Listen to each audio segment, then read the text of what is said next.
This is an iHeart podcast. Guaranteed human. This is Tamra Judge from Two Teas in a Pod with Teddy Mellencamp and Tamra Judge. Can we take a moment to talk about Chewy? I get everything for rugby from Chewy. His food, the treats, I'm constantly reordering, the toys he destroys in minutes, even his supplements. And it always shows up fast. Chewy also handles the serious stuff, prescriptions, pet insurance, telehealth vet visits, and they're even rolling out vet clinics across the country. Their 24/7 customer service actually understands dog moms like me and cat moms, bird moms, reptile moms, all of us. And with Chewy's 1-year satisfaction guarantee, trying something new is never stressful. For life with pets, the answer is Chewy. Save $20 on your first order with free shipping at chewpanions.chewy.com/teapod.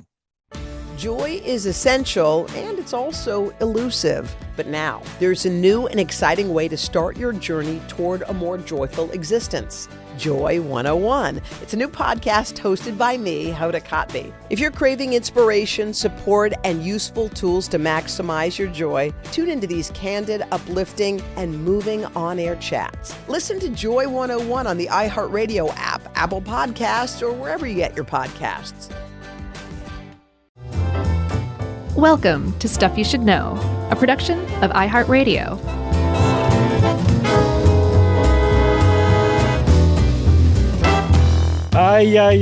And welcome to the podcast. I'm Josh, and there's Chuck. And Jerry's hanging out here wearing a giant sombrero, and that makes this Stuff You Should Know.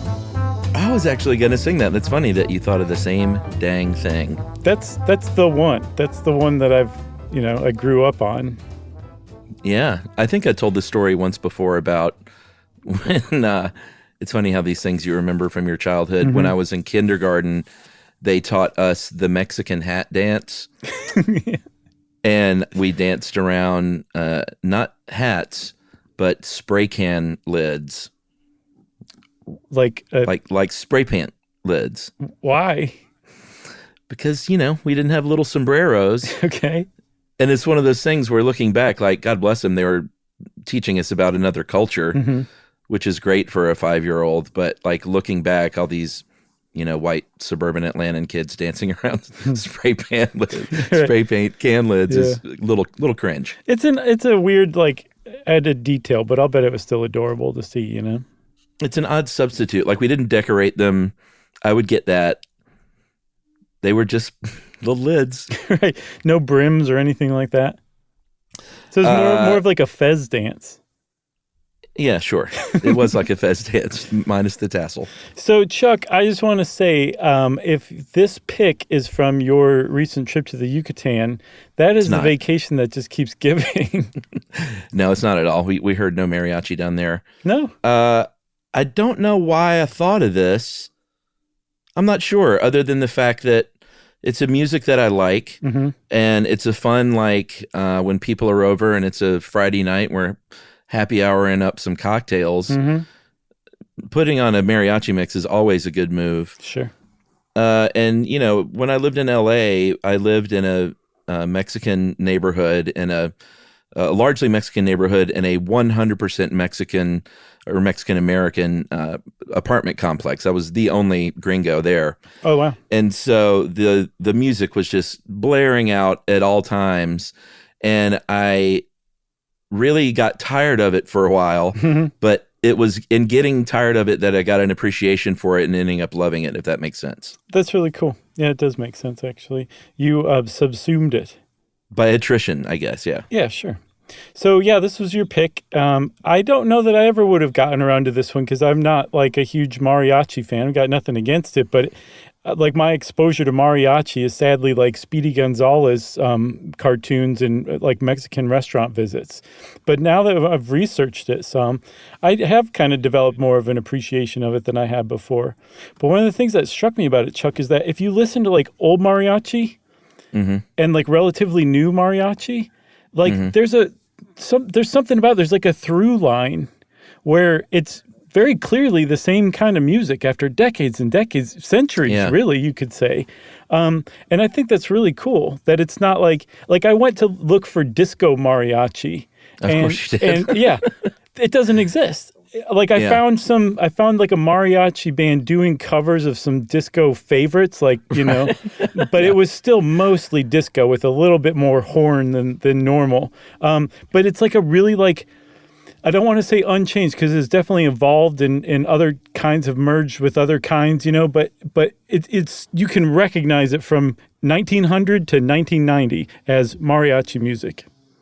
Yeah, and I think one of the through lines that I saw, and this is something we talked a little bit about before we recorded, was, and I think the name of this episode I've already titled the Rodney Dangerfield of musical genres, but it's a genre that I think is always worked at gaining respect globally and among the intelligentsia and the classical community, and I think part of that is rooted in some just inherent racism that America feels toward Mexico, which I think is just something that's just there. It's a country that is our closest neighbor, obviously Canada as well, but it's an interesting place in that 50% of the country, I think, since the pandemic lives below the poverty line, but it's also like a top 10 country economically globally, which was hard to believe. So Mexico, I think, has a lot of people living in poverty and a lot of very wealthy people, so a big wealth gap there. And this music is a part of their proud tradition, and I think little things have happened over the years, and we'll talk about a lot of them that have helped kind of up the respect ante, where it's not just Mexican restaurant music to people here and around the world. And I think like movies like Coco coming along, like just little things like that have happened over the years that really help kind of bring it to the fore where people realize what a kind of cool music it is. Yeah, for sure. And yeah, that's just because, people's exposure to it is strictly in Mexican restaurants doesn't mean like that's where it exists. Like it's moved into concert halls. It's moved into like schools and colleges. Like it's definitely gained a lot of respect. But I think what you're saying is correct, largely, that there is a certain sense of, if not racism, at least xenophobia or a sense of foreignness that probably prevents like the average waspy American from getting really deep into mariachi. But I think also, and this stands for Mexico too, that it's a classist thing too, because mariachi music is rooted in the rural areas. It's a proud rural worker tradition. It's like super egalitarian in that sense. And, people of, certain classes, they don't like that kind of stuff. They find it lowbrow or it doesn't appeal to them or whatever. And so I think that even as mariachi has evolved over the decades, that same old kind of grudge or view that's become outdated over time to a large extent still remains among some people. Agreed. This is one of our best intros yet. All right. So let's go back to the beginning. Where'd mariachi come from? Well, and by the way, I've really worked on a lot of these pronunciations. I'm going to do my best, but as always, we try. We're going to try, but yeah, there's a lot of pronunciation challenges up in this one. All up in here? Mm-hmm. So we got to go back to colonial Mexico, and the original form of the music came, and this is pretty obvious, is obviously some Spanish influence, but something that may surprise folks is that also enslaved Africans that the Spanish brought to the colonies, a lot of the rhythmic traditions of that music is present in the origins of mariachi as well. Yeah, and a lot of people say, plus there was indigenous music at the time, so those things all just kind of blended and gelled together, which is pretty appropriate for mariachi, as we'll see over the decades. Like they've not hesitated to be like, oh, I really like that sound, or I didn't think of using that instrument and incorporating it to make a new sound. Yeah, totally. You got to go to Western Mexico, to Jalisco, where we talk about a musical form called son jalisciense. I know I got that one right because I practiced it over and over. Me too. And I want to take a crack. I don't want to have go ahead. Practice for nothing. Jalisciense. Yeah, very nice. Okay, thanks. I think we should each pronounce everything. Okay. And then Jerry can just blend them together. Add a little guitarron on top of it. Yeah. And we're all set. So that music was happening in Jalisco and Western Mexico, but it was, similar kinds of music were happening in other places in Mexico. And like you said, these were farm workers. They would play for special occasions. They would, it's interesting, in the early mariachi, did not have horns, which is almost hard to believe because horns are so vital to it now. But violins, guitar, and harp were sort of the first mariachi instruments. Yeah, mostly string ensembles, right? And they were songs performed by the peasant class working on haciendas. And at the time before the Mexican Revolution, that ran roughly from 1910 to 1920, there was a feudal system, essentially, that was the hacienda. And the people who worked on those haciendas were very much exploited. But one of the jobs you could have is a mariachi performer. I got the impression, like, if you were a mariachi performer, that was your job. You didn't necessarily work in the fields or do anything else. That was the role you played on the hacienda. And the thing is, that kind of inequality is just unsustainable. It doesn't matter what century you live in. It doesn't matter what country you live in. Eventually, as one group is just so thoroughly exploited by another group, the exploited group's going to revolt. And that was the basis of the Mexican Revolution. It was a class revolution where the workers rebelled and said, no more. You're not going to exploit us anymore. Right. And as you'll see, they wrote a lot of music about this stuff. Right. In the form of the mariachi songs. But Cocula, which is in Jalisco outside of Guadalajara, is where some people say it started, even though you can't draw like written history there. If you want to look at the word in print, which is something we always seem to talk about first time we see things written down, it is a letter from a Catholic priest in 1852 that was denouncing it, basically saying, these big drunken festivals and this music that you're doing is a problem. Please cut it out. Right. Signed, local crank priest. Exactly. So that was, like you said, the first time in print, right? And I think before that it was a local place name.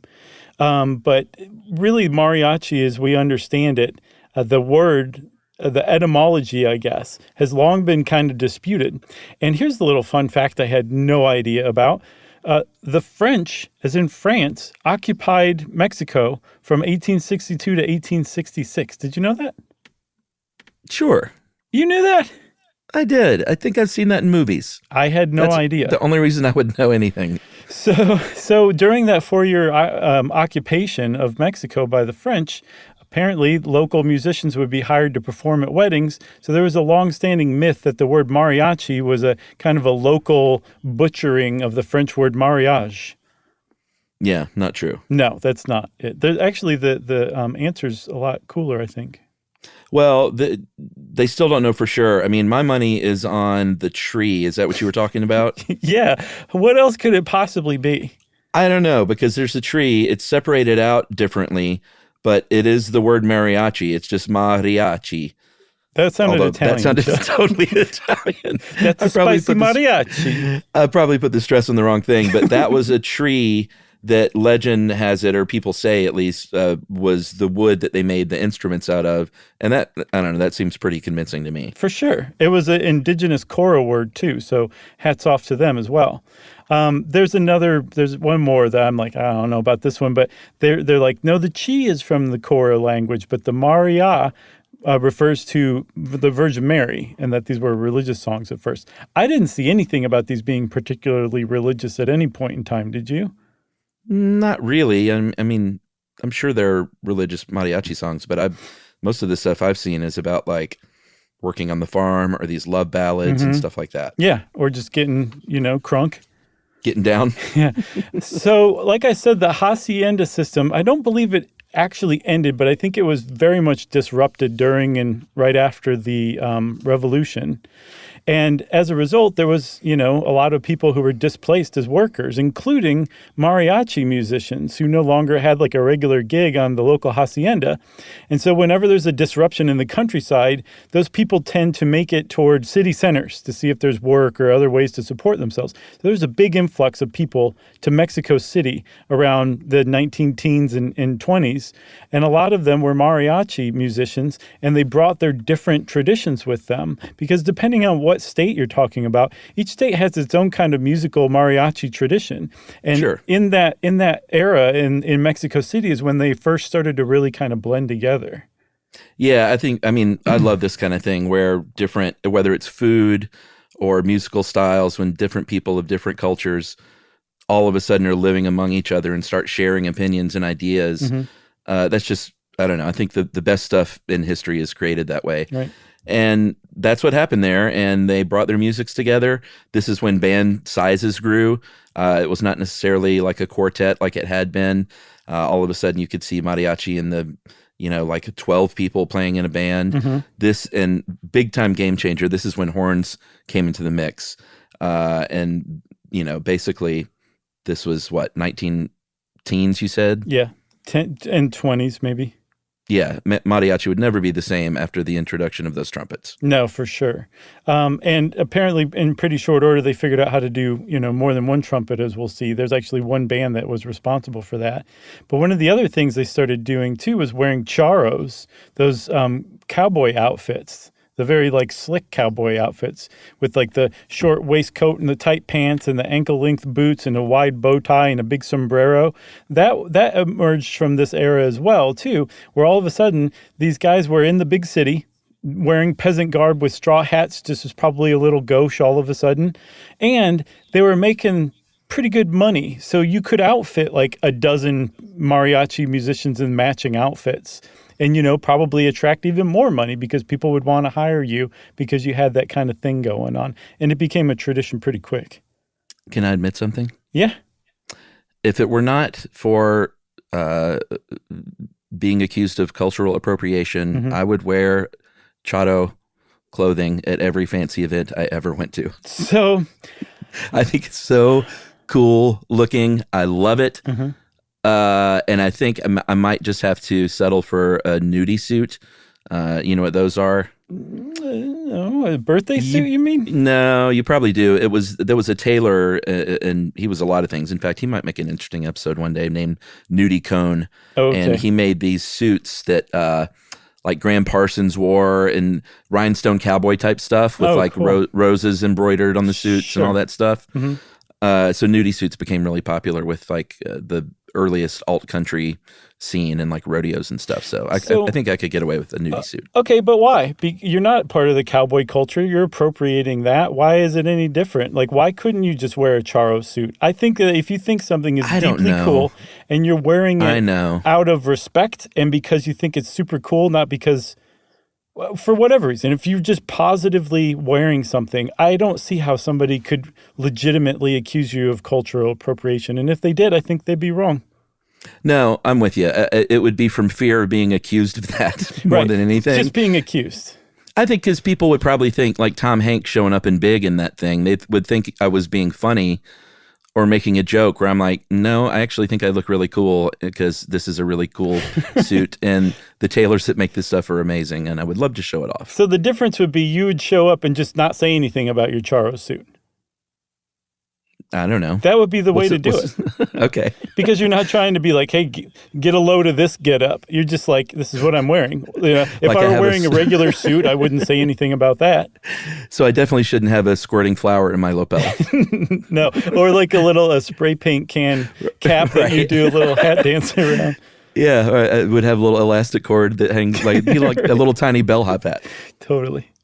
No. Anyway, I just think those are super cool. And I think nudie suits would be maybe a short stuff. Okay. I'm glad you explained nudie because I didn't catch that funny. T the first time. No, there's not a T. It's N-U-D-I-E. Oh, okay. So, yeah, that's exactly what I thought. That was a guy's name. Hey, you want to take a break and come back? Because we're 18 minutes into this great one. Hey, let's do it. Okay. We'll be right back, everybody.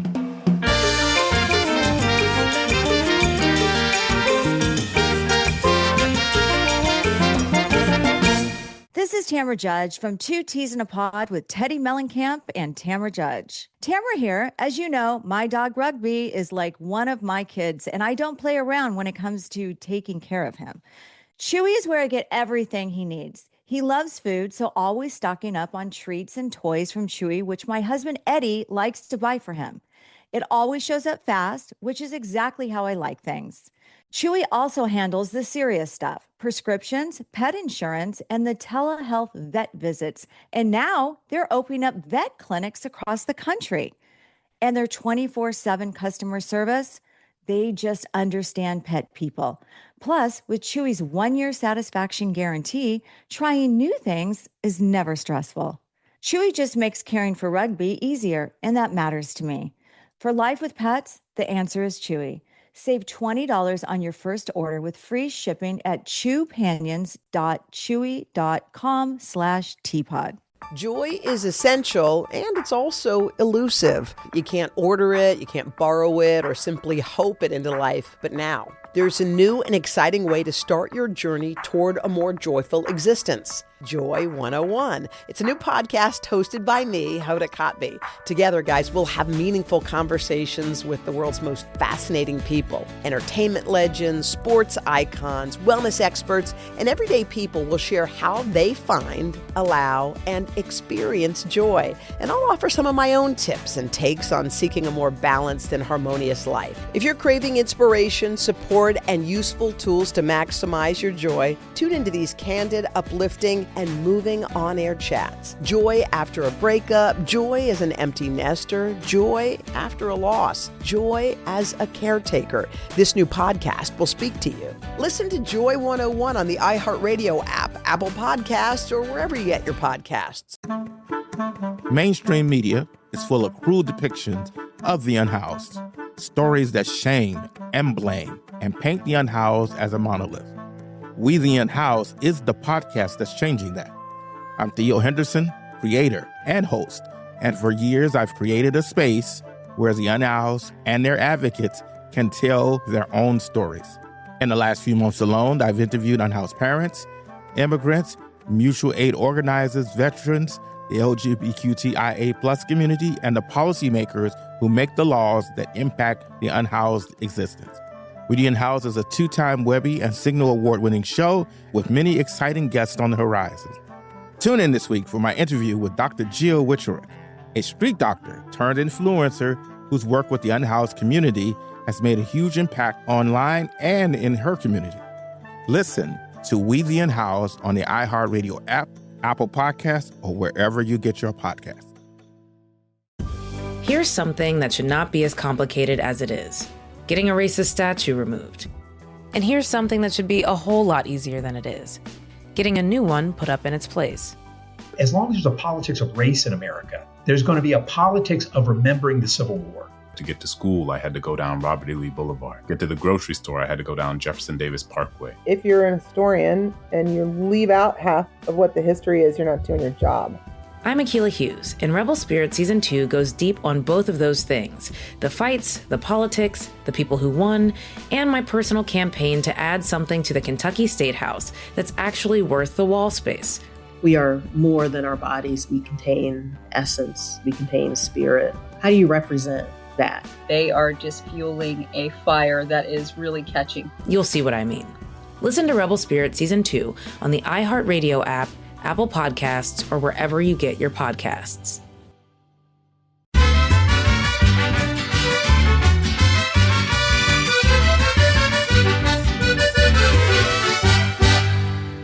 So one more thing, Chuck, about this kind of diaspora toward Mexico City.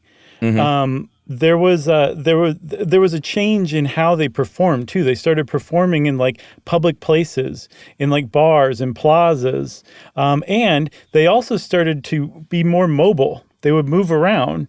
In part because they were busking basically. So if there was somebody that looked like they might be a paying customer, they might follow them around for a little bit and see if they could get them to pay for a song or request a song or something like that. So that mobility, the charro suits, and the expansion and like rearrangement of instruments, including the horns, those were all big things that happened in the 20s. Yeah, and I think that tradition, when you see a small mariachi quartet moving around a Mexican restaurant, it's sort of rooted in that tradition. And I think that's another reason I didn't have an appreciation now that I remember back is whenever that happened, when I was at dinner with my family and I was a kid, I could just see the air leave my dad's body.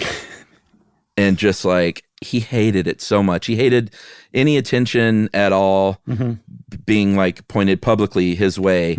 Like at Disney World, if they were like, let me pick somebody from the audience. If they ever looked at my dad, he would just shake his head. I can totally identify with that. Not smile or anything. Whereas I could not be more different. I'm like raising my hand, wanting to jump up and volunteer for whatever. And I love it when the mariachi comes by the table, even though Atlanta doesn't have nearly enough of that. No. And I think just word of advice, if you feel awkward and you don't know, like, do I eat or not? You just keep eating and like smile at them and just enjoy the whole thing. I don't think it means, hey, stop what you're doing and only look at us. It's a part of the lively atmosphere of enjoying the food.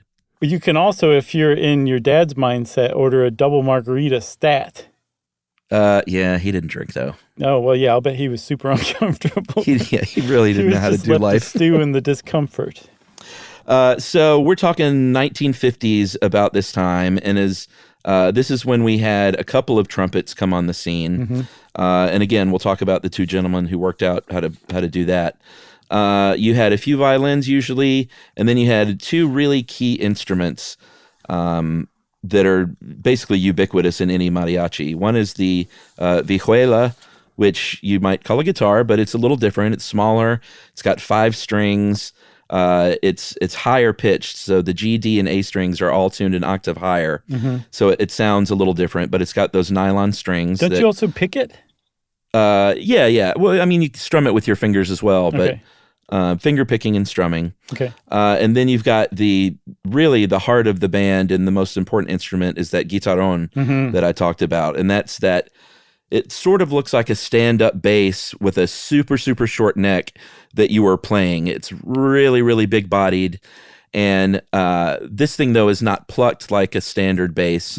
It also has 5 strings, although there are some 5-string basses, but traditionally you think of a 4-string bass. But it's not plucked. You're playing octaves on the strings with a guitarón. Yeah, and you're playing it like a guitar, so it looks like a hilarious, oversized novelty guitar until you hear it, and then you're like, oh, okay, it's pretty awesome.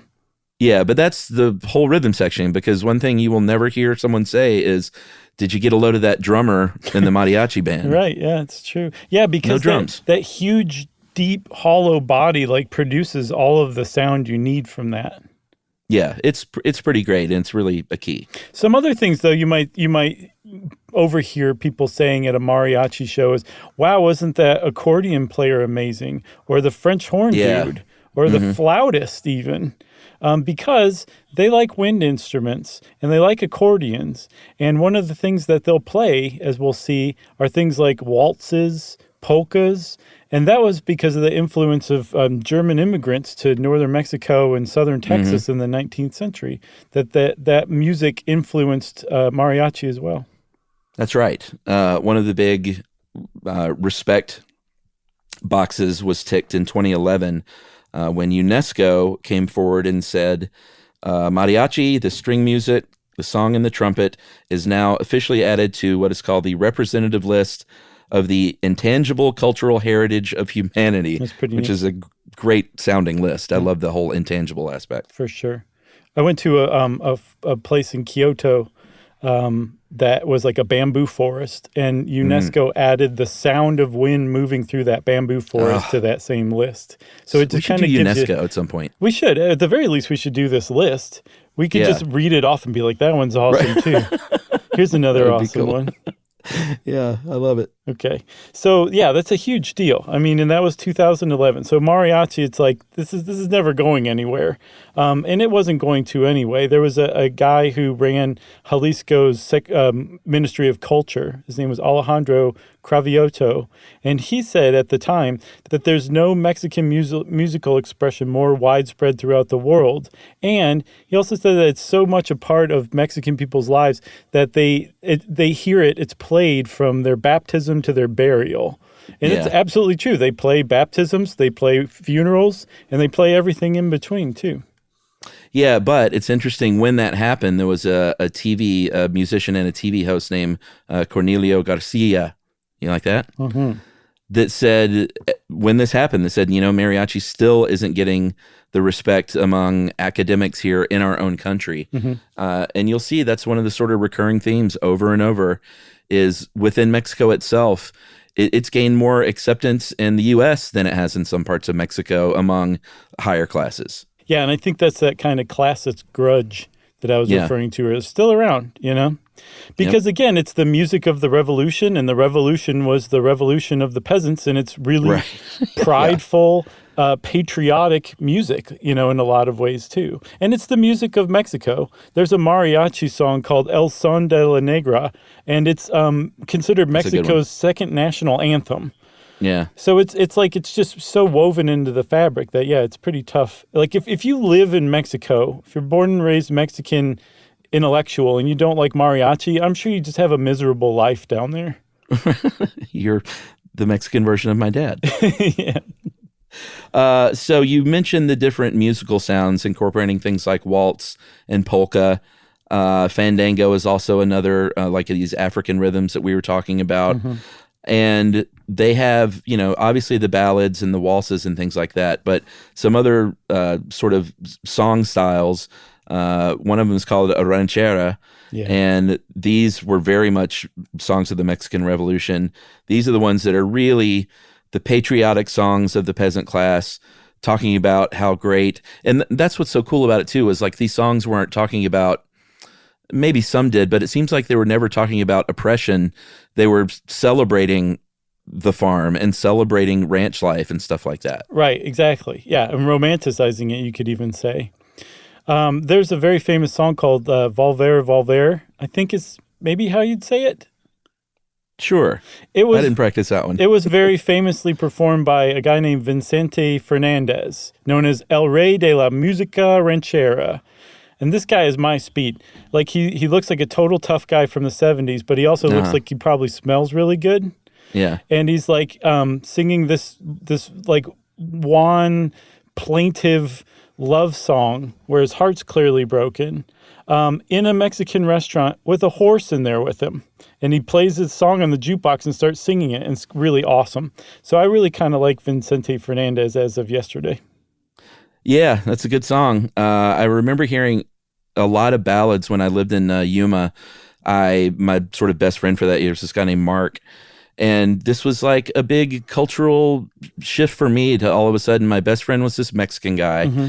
And I hung out at his house a lot and just got kind of thrown into like the real deal culture as opposed to the kid dancing around the spray paint lid.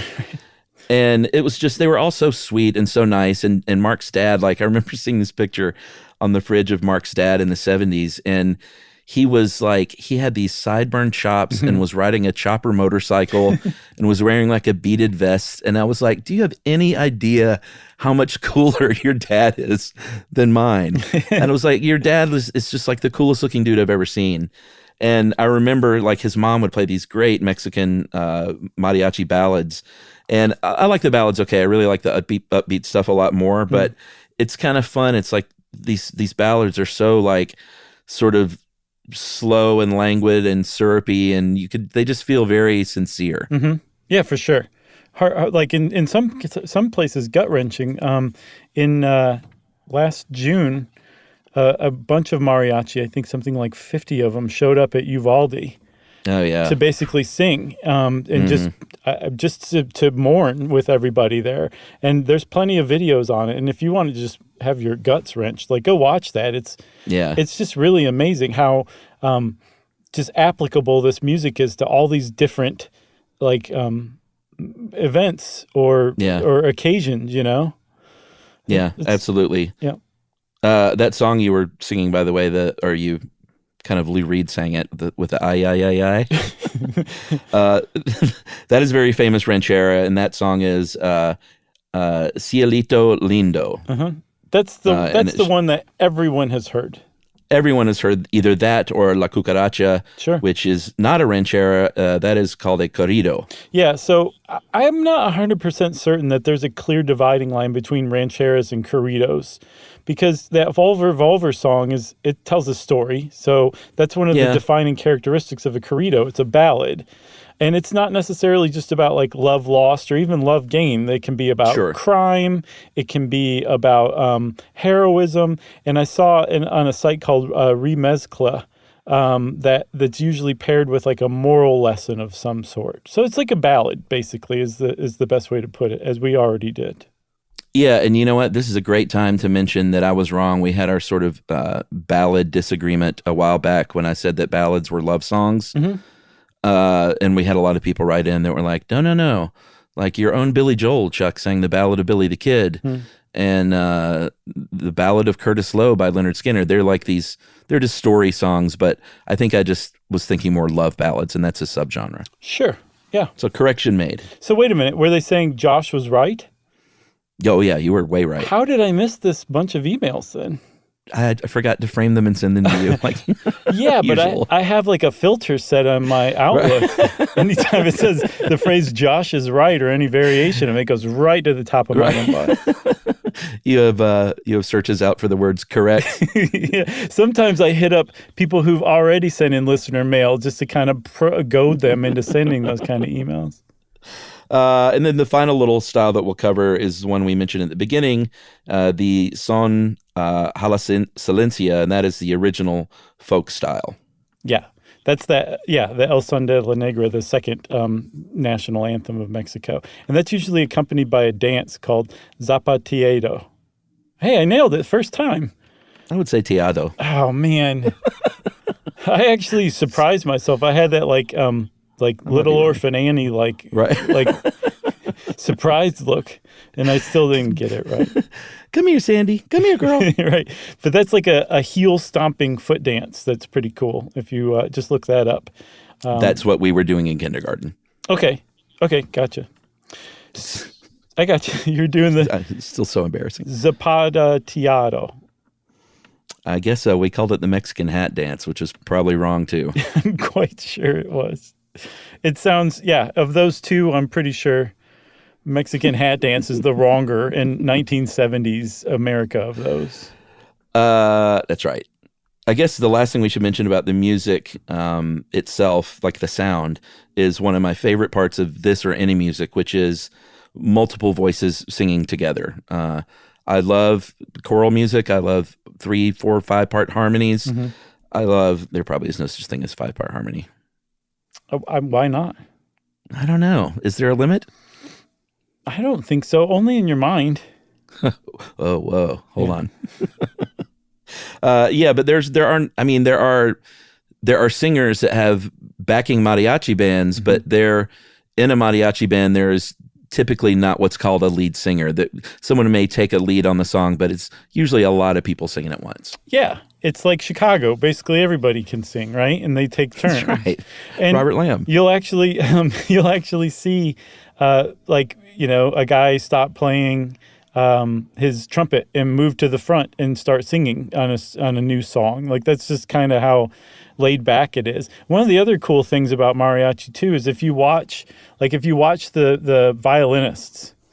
There'll be like 3 or 4 of them just standing there potentially, and they'll all start to bring their bow to their instrument at different times. It's not this precision timing, and because there's multiple instruments, one can come in like a half measure late or something like that, and it makes no difference whatsoever. You can't hear it in the first place, but it's just like it's not meant to be this intensely perfect precise music, and that's actually seen in the way that it's passed along. Like you can now, as of I think the 60s, you can go to schools, sometimes public schools like elementary and middle and high schools, but there are some college curricula that teach you mariachi.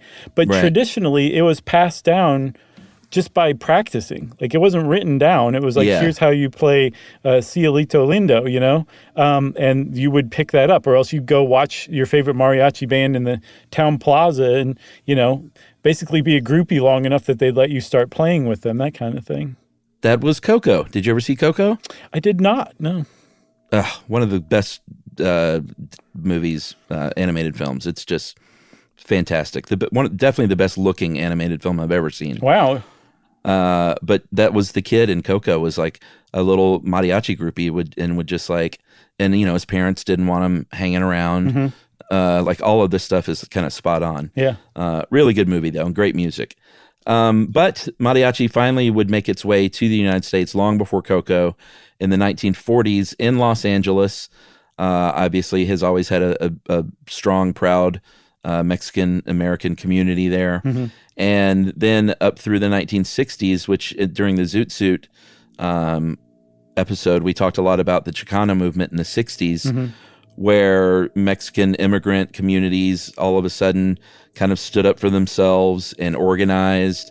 And it was very much akin to the Black Power movement. And they adopted a lot of mariachi songs as kind of part of their movement. Yeah, and some they repurposed. There's a famous song called De Colores that talks about how beautiful the landscape is in spring. And they basically repurposed it to be more of a metaphor for how, the beauty of different people of color, Other ones were actually written. There's a song called El Picket Sign.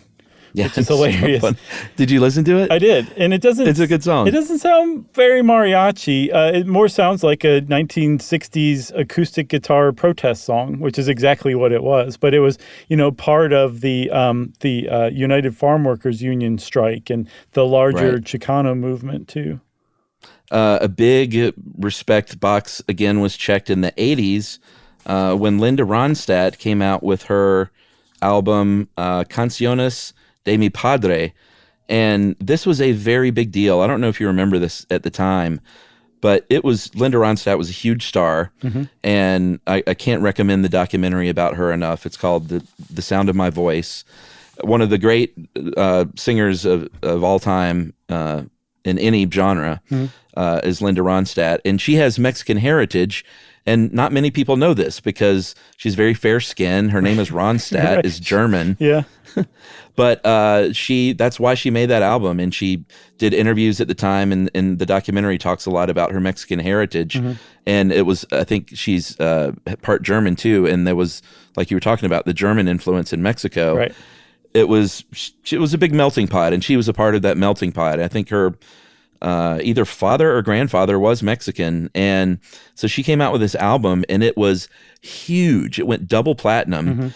And this was in the mid-late 1980s, and it gave a huge boost to the mariachi music. Yeah, and she was playing with some legit mariachi bands. I think she hosted basically 3 of them on her album. She played with one of them, Mariachi Vargas, on Saturday Night Live.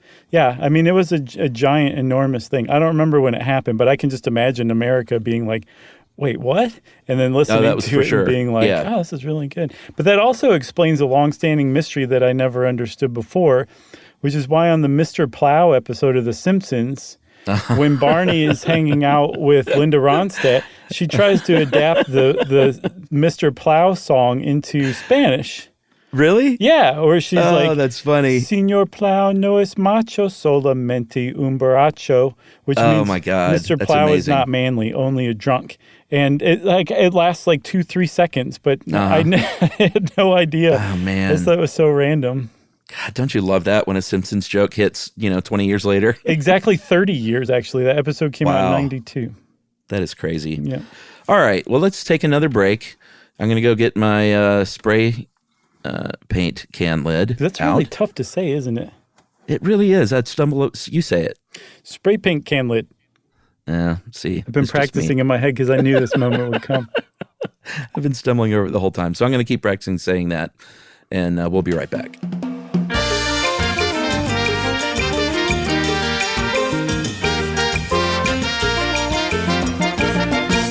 This is Tamara Judge from Two Teas in a Pod with Teddy Mellencamp and Tamara Judge. Tamara here. As you know, my dog Rugby is like one of my kids, and I don't play around when it comes to taking care of him. Chewy is where I get everything he needs. He loves food, so always stocking up on treats and toys from Chewy, which my husband Eddie likes to buy for him. It always shows up fast, which is exactly how I like things. Chewy also handles the serious stuff, prescriptions, pet insurance, and the telehealth vet visits. And now they're opening up vet clinics across the country. And their 24/7 customer service, They just understand pet people. Plus, with Chewy's 1-year satisfaction guarantee, trying new things is never stressful. Chewy just makes caring for Rugby easier, and that matters to me. For life with pets, the answer is Chewy. Save $20 on your first order with free shipping at chewpanions.chewy.com/teapot.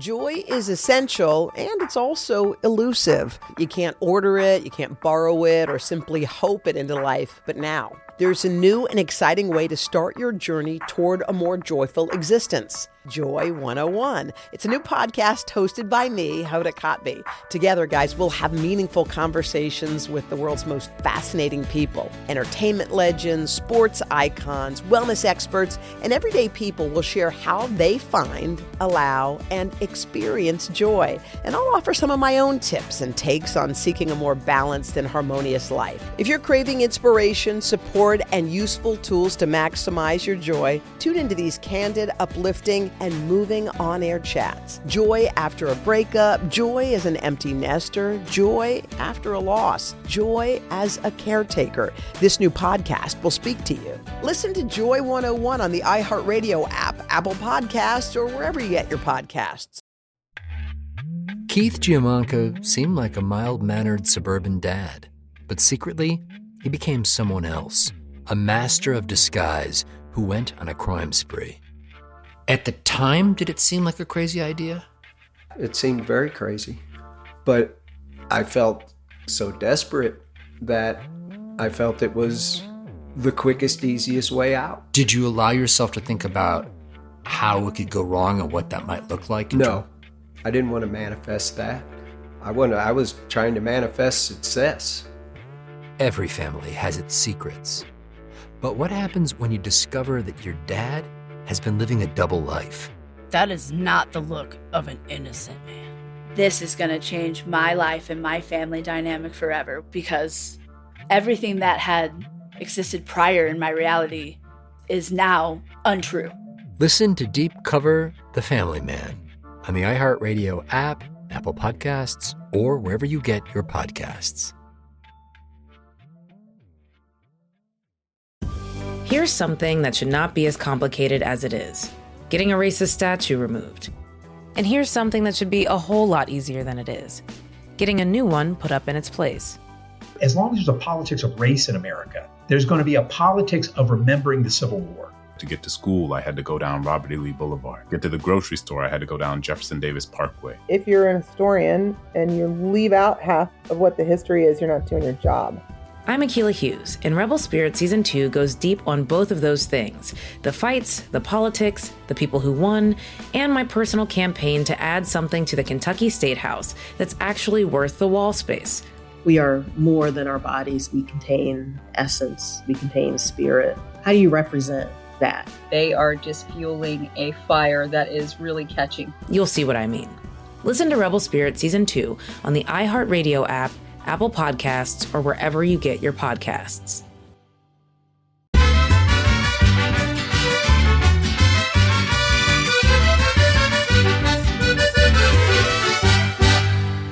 Spray paint can lid. Very nice, everybody. Very nice. All right. So now we are in the mid 20th century, and Mexican cinema is all of a sudden finding its way into theaters all over the world. And that means Mexican music is going to be introduced in more places all over the world, which includes mariachi. And depending on where you are in the world, it might have taken hold more than others. And this is, I think, this is a really cool thing when something from one disparate culture makes its way to another place. And for some, like Hasselhoff in Germany, like all of a sudden that place really loves this thing. And that happened in Yugoslavia. One of the reasons is at the time, political leaders there didn't want a lot of Soviet music. They didn't want a lot of American music. And they saw this Mexican music as neutral politically. So it was a little more, not encouraged, I guess, but not shunned. And all of a sudden, there were some parallels being drawn between the revolutionary traditions in both of those countries. And even today, in places like Serbia and Croatia, there are mariachi bands that play. Yeah, and this wasn't like a fringe thing. Like mariachi, from what I can tell, there's a really interesting Roads and Kingdoms article that Livia dug up that it basically says like mariachi was as big as any music in Yugoslavia in like I'm guessing 50s, 60s, and 70s is the impression that I had. Have you ever heard Yugoslavian music? I listened to a little bit. I listened to a little bit of the mariachi. That's the other thing, too. It doesn't matter if it's a Serb playing mariachi, a Japanese band playing mariachi, or, somebody from Texas playing mariachi. It is the same music. Mm-hmm. It's pretty cool. Yeah, I think honoring that tradition, like no one wants to put a spin on something that is so much just what it is. Yeah, certainly not sense? A disco spin. I looked. There are Japanese mariachi, one called Mariachi Samurai, that's been around for 20 plus years. Mm-hmm. There is a confirmed mariachi band in China. As we will see there in the big festival happening this year, there is one from Sweden that's showing up. So it definitely took hold in different parts of the world in the 20th century. Yeah, for sure. So, Chuck, I feel like we should talk about some notable mariachi. Yeah, and we should also point out that when we say mariachi, that can be a band, mm-hmm. that can be an adjective describing the music, right. Or it can be, as in the case of the great Robert Rodriguez film El Mariachi, mm-hmm. It can be a single individual as a mariachi. I still never saw it. I've only seen Desperado. I've seen it like 50 times, but I never moved on to El Mariachi. Move back. El Mariachi was the first one. Sure. And then Desperado was kind of a remake, but right. kind of not. Like Evil Dead and Evil Dead 2. Yeah, very much. In a lot of ways. Mm-hmm. You should check out El Mariachi. It's the one he made for like $8,000 or whatever. I'll check it out. Don't pressure me. It's good. Back off, bub. All right, go ahead, tough guy. Fine. Tell me some notable mariachi. All right. One of the first actually was the Quarteto Coculense. Okay. No, I think that's good. There's a guy named Justo Villa, and he was the first mariachi to perform, or his quartet was, at the Mexican capital back in 1905. They were also the first ones to put this on wax as early as 1908. So these guys were holding it down. Because remember, mariachi, it had only been 50, 60 years old tops when it was first being started to be played, in the rural areas. So these guys were the first in Mexico City playing this stuff at the turn of the 20th century. That's right. We could also mention Mariachi Vargas. This is a tough one. De Tecatitlan. Yeah? Tecalititlan. We'll say it again? Tecalititlan.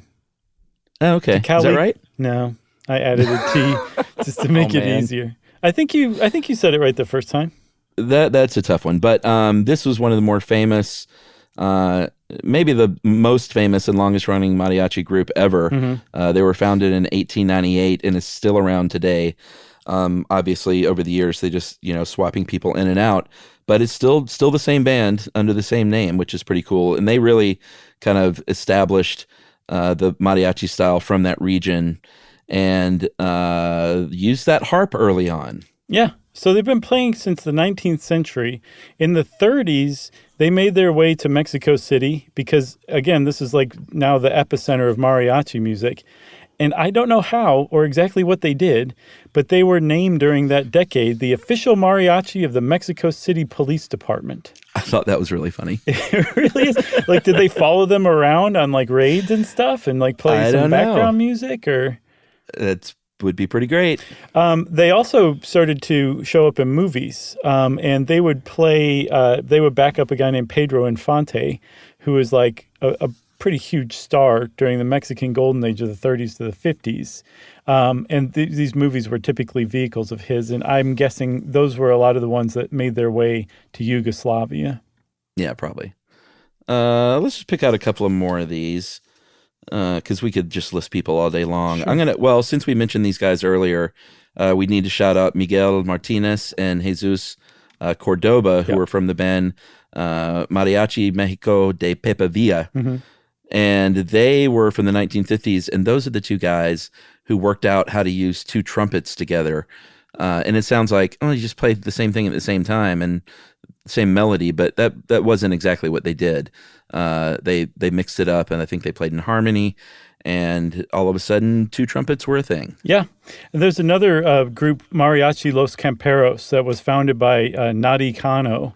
And he really kind of like whipped this existing band into shape and got them into Carnegie Hall in 1964. They were the first mariachi group to perform there. They opened their own restaurant, La Fonda de los Camperos, in L.A., and that explains why Vicente Rodriguez is basically in a Mexican restaurant, or I guess just a restaurant in the two videos I've seen of his. So that became kind of like a thing. Like you would have your own like home base where you could perform every night of the week if you wanted to, and also probably attract more business. Plus you were making that restaurant money on the side too. Yeah, and highly recommend if you go to Los Angeles, you want to do something fun one night. There are quite a few restaurants there that have not the roaming the tables mariachi, but the full like 12 to 14 symphonic on a stage performance scene. And it is a lot of fun to go to these places and get some great food and margaritas and listen to these performances. So look it up. It's online. I don't have any. The one I went to, I texted my friend, but he never answered, so I can't remember the name of it. I'll tell you another place to get all that same experience is Epcot Center. Are you talking about Mariachi Cobra? Yeah, they've been the house Epcot Mexico Pavilion mariachi band since 1982. Not a bad gig. That's a pretty good streak. That's a 40-year streak. Well, I love that they're just like, why hire, like, these guys are great, so let's just keep them on forever. Yeah, exactly. And that band was like, Florida's pretty great. We're just going to move here. If you notice, we keep talking about men, like many, many musical genres have we seen that we've covered throughout the years, except for disco, actually, notably, is that women have had a harder time getting a toe in the pool. And mariachi is no different. At the beginning, it was exclusively men, and they were playing in these sort of rough and tumble places where people were getting boozed up on cerveza, and it was not seen as an acceptable thing for women to do in the mid-19th century in Mexico. But as Livia is keen to point out, there always have been exceptions. Beginning in the early 1900s, there was a 13-year-old named Rosa Quirino who had played with male mariachi bands, but eventually went on to lead her own group, and apparently used to carry a piece to protect herself on the road. Yeah. Because it was dangerous business. I also saw that she would threaten hecklers and people who harassed her while she and her band were playing with it. She would say, "Oh, really? Gentlemen, we are working," and she would produce her gun and just let them see like she was not to be trifled with. She also wore like bandoleros like Pancho Villa. Oh, cool. Yeah, she sounds pretty That sends cool a message. for sure. In the early, late 1940s, you started to see some bands that were all women, some mariachi groups in Mexico City. Eventually, they would make their way to Los Angeles. In the U.S., the first all-female mariachi group was Las Rancheritas, and this was in Alamo, Texas, in 1967. And I believe there is even now an all LGBTQ plus mariachi group with the very first transgender woman in the history of the genre, with Natalia Melendez. Yeah, Mariachi Arcorias. Yeah, I mean, things have come a long way. Yeah, there's also another one worth mentioning, Flor de Toloache. They're from New York. I think they're a 4-piece. They are really amazing too. But even still today, even with all of these like really great all-female mariachi bands, they still are just kind of viewed differently than the male performers are. There was a anthropologist in 2013 named Mary Lee Mulholland, and she basically just started studying the difference between male and female mariachi performers and found that the male performers are typically expected to represent like that kind of rural, rough and tumble, bawdy, humorous sometimes, like just macho kind of vibe, while the female performers were expected to like be sober and like dignified and pretty. Don't forget pretty. Had to be pretty too. And then they were judged on that. And I mean, I guess it's to be expected, but I get the impressions that the female performers were still just treated differently depending on where they performed. And they said, by and large, they tended to prefer performing at weddings and baptisms and that kind of stuff, rather than like at bars and like the public plazas where the male performers typically go. Who wants to be heckled? Nobody. And objectified. And have to flash your gun. Yeah, exactly. What else you got? I think that's about it. I mean, the last section here is just where to hear some mariachi music, and I think you can hire them out in your town to play a party if you want. I bet you every big city and many small towns, if you look up on the interwebs, will have mariachi that you can hire. You can look up and see if there are Mexican restaurants that have that music you can go check out. There are festivals now, and certainly in Mexico and all over the world, where you can go hear lots of mariachi, or just dial some up on your favorite music service. Yeah, you could do a lot worse than starting with Vicente Fernandez. Is that your guy? He is, definitely. He's a good gateway mariachi performer, I think, you know? Yeah. Oh, by the way, shout out, since I mentioned women in disco, Rolling Stone magazine just came out with they're doing a bunch of top 200 lists. They came out with their top 200 dance songs of all time, and not just disco, just like club, anything. And Donna Summer was number one. Oh, nice.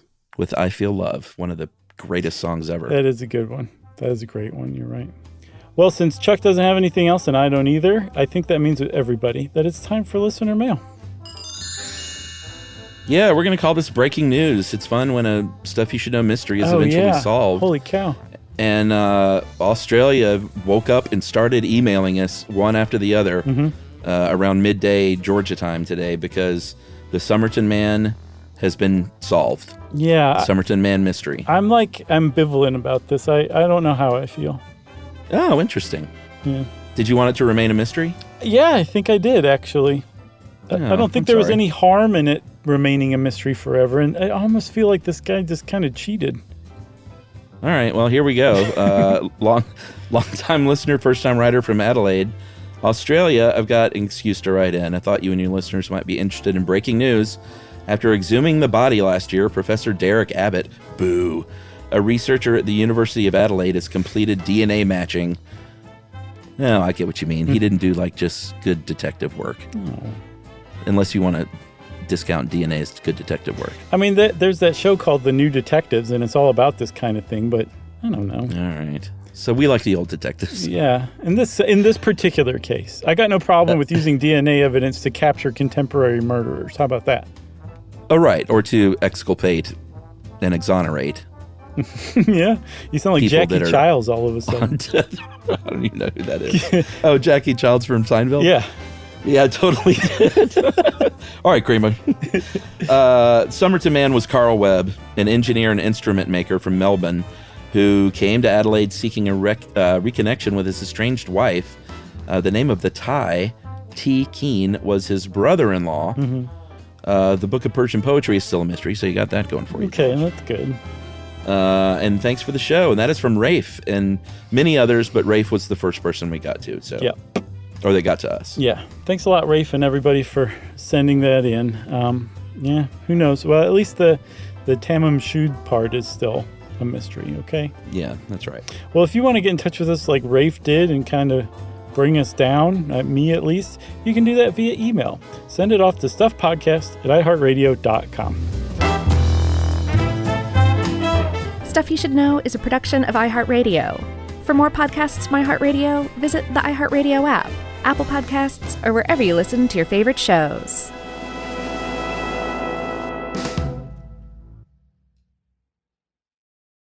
This is Tamara Judge from Two Teas in a Pod with Teddy Mellencamp and Tamara Judge. Can we take a moment to talk about Chewy? I get everything for rugby from Chewy. His food, the treats, I'm constantly reordering, the toys he destroys in minutes, even his supplements. And it always shows up fast. Chewy also handles the serious stuff, prescriptions, pet insurance, telehealth vet visits, and they're even rolling out vet clinics across the country. Their 24/7 customer service actually understands dog moms like me and cat moms, bird moms, reptile moms, all of us. And with Chewy's 1-year satisfaction guarantee, trying something new is never stressful. For life with pets, the answer is Chewy. Save $20 on your first order with free shipping at chewpanions.chewy.com/teapod.